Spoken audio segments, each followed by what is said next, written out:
bu koronavirüse bağlamayalım biz bunu. Biz yılın başında ben demeçlerimde, işte çekimlerde, söyleşilerimizde, toplantılarımızda, gerekse Türkiye oda başkanları, dernek başkanları, Türkiye bütün toplantılarımızda zaman zaman görüşlerimizi birbirimize bildiriyorduk. Birinci aydan sonraki ilk 6 ay altının 350 lira civarlarında seyredeceğini söylemiştik. İkinci 6 ay 400 veya 400'ü geçebilir rakamını söylemiştik.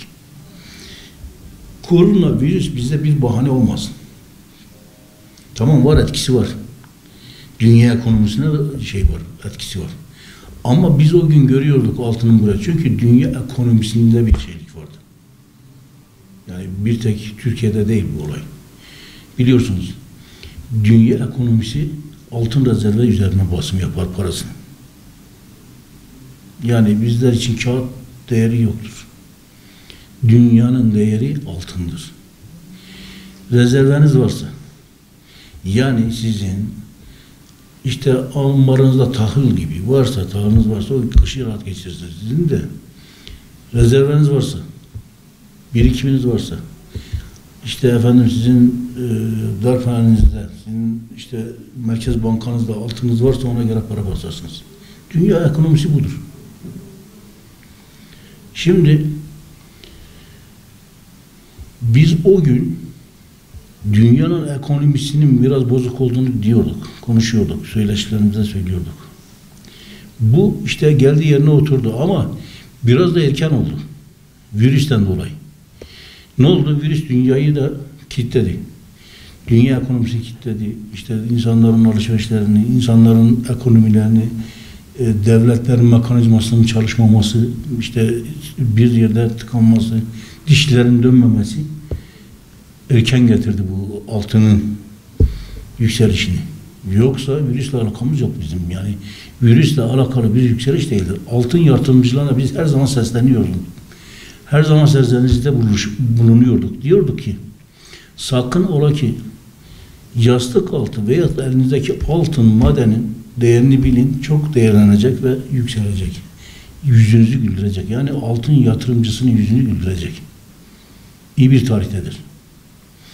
Bizim tavsiyemiz altına ihtiyacı olmadığı müddetçe hiçbir kimse altınını sakın elinden çıkarmasın. Çünkü altın iyi bir yatırım ve iyi bir yüz güldürecek şeydir. Organizedir yani madendir. Bu madene sahip çıkmak lazım elimizde. Evet. Ekonomi olarak da güçlülük, zaten bakın ne diyorum, dünya ekonomisi bu maden üzerine kurulmuştur. Altın üzerine kurulmuştur. Yani toprağın altında dahi olsa bu altın her zaman toprağın altına girdiği zaman daha toprağı da değerlendiriyor. Yani bir maden, bu altın madenini götürün toprağın altına bırakın, o toprak değerlenir. Öyle bir madendir. Ve bunun elinizdeyken değerini bilin. Sakın ola ki altın üzerinde şey yapmayın. Yani herhangi bir tereddüte düşmeyin. Virüs de olsa, o afet de olsa, doğal afet de olsa altın her zaman yatırımcısının yüzünü güldürecek bir şeydir, madendir. Biz kuyumcu arkadaşlarımızla almış olduğumuz kararlar bunlar. İlk evvela sıhhat, sağlık. Ülkede bir şey vardır yani kaos yaşanıyor. İnsanların dışarıya çıkmamasını defalarca gerek Cumhurbaşkanımız yani başkanımız, gerekse bakanlarımız, gerekse il idareleri, merci makamlar hep sesleniyorlar. Sakın ola ki işte dışarıda bulunmayın, virüs önlemini alın, işte maskeleri takın, az önceki işte bizim kullanmış olduğumuz maske gibi, eldivenlerinizi kullanın, mesafeleri bir aralıklı tutun. Yani bunun gibi bize öğütler yapıyorlar. Biz bu öğütlerin yanı sıra bir de halkımıza dedik ki kardeşim biz cemaat olarak tamam bir ilin ilk önce ekonomisi kuyumcu sektöründedir. Yani bugün kuyumcu sektörü kapalı olursa insanların ekonomisi bakın en ufacık bir yatırımı olan çeyrek dahi insan bir çeyrek alıyor, yarım sıkışık günün dar günüm olduğu zaman götürüp onu bozdurup ihtiyacımı göreyim. Kuyumcu esnafı kapalı olursa bu arkadaşımız nerede ihtiyacını görecektir? Göremez. Ne olacak? Altını var ama bozduramıyor. O da biraz orada sıkıntı yaşatır insanlara. Biz ne yaptık? Bir hafta kapalı tuttuk. Bir haftanın sonunda geldik, açtık. İnsanlar gelsinler, birikimleri varsa bir rahatlık olsun.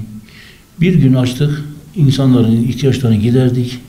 Tekrar bir hafta daha kapatma kararı aldık. Van'daki kuyumcu esnaflarıyla, yani Van'daki kaç tane kuyumcu esnaf var? 60 tane. 70 tane. Her neyse bütün hepsi mevcut olarak kararımızı aldık. Birlik beraberlik içerisinde kapatma kararını aldık. Bir hafta tekrar kapattık. Bir hafta sonunda pazartesi günü bugün için tekrar geldik, açtık. Neden açtık? İşte az önce de söyledim. İnsanları mağdur etmemek için. İnsanlar mağdur olmaması. İnsanların yüzünü güldürmek lazımdır. Çünkü halkımız ne yapıyor? Altına güven olduğu için altınına yatırım yapıyor. Yatırım yapınca da bu sefer geriye dönük, kendisine dönük ihtiyacı olduğu gün getirip bunu bozup ihtiyacını görmek içindir. Biz bu anlamla dükkanlarımızı bugün açtık. İş yerlerimizi açtık. Arkadaşlarımıza bugün gelin açın dedik. Bugün işte halk ihtiyaçlarını görüyor. Bugün tekrardan bir karar alacağız. Ya bu kararımızı uzatacağız veya yine bir hafta sonunda önümüzdeki hafta bir aralıkta bir sefer daha da açalım, insanların ihtiyaçlarını görelim diye. Yani bugünkü alacağımız kararla yönetim kurulumuzu çağıracağız şimdi. Toplantı yapacağız. İşte bakacağız. Nasıl karar alırız? İnsanlara hem halkımızı mağdur etmemek, hem esnafımız mağdur olmasın, hem de bu virüs illetinden bir an önce devletimize yardımcı olalım.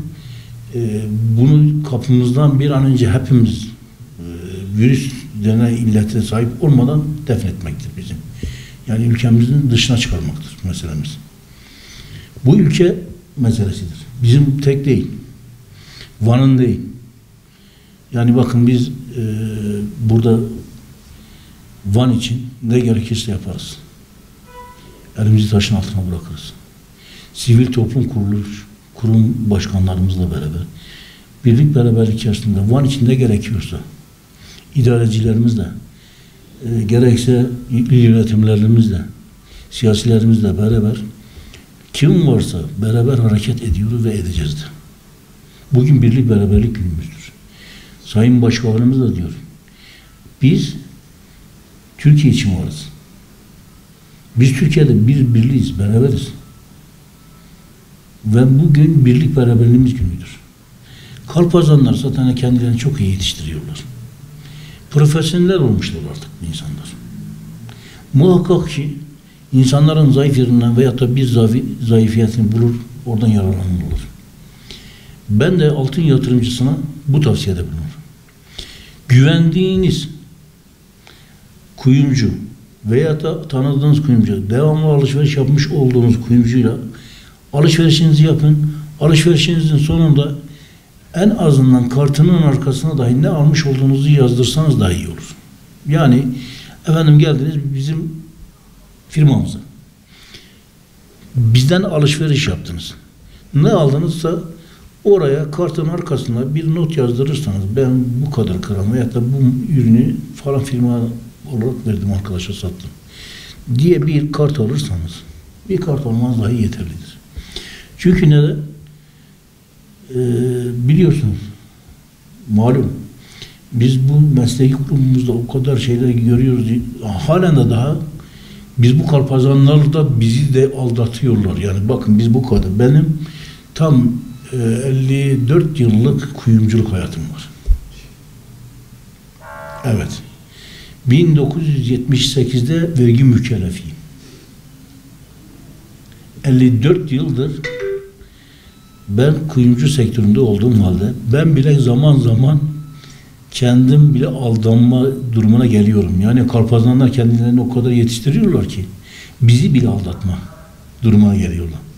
Halk olarak hiçbir şey yani yapamazsınız sizler. Ve onun için benim tavsiyem tercihen veya devamlı alışveriş yaptığınız bir kuyumcunuz varsa oradan alışveriş yaparsanız daha güvenli olur. Alışınızı da verişinizi de oradan yapın. Veya güvendiğiniz, tavsiye edilecek bir kuyumcuya gidin. Oradan da alışverişinizi tekrar diyorum. Sizler kart üzerinden veya bir kağıt üzerinden veya da bir saliye üzerinden alışveriş yaparsanız daha sağlıklı olur.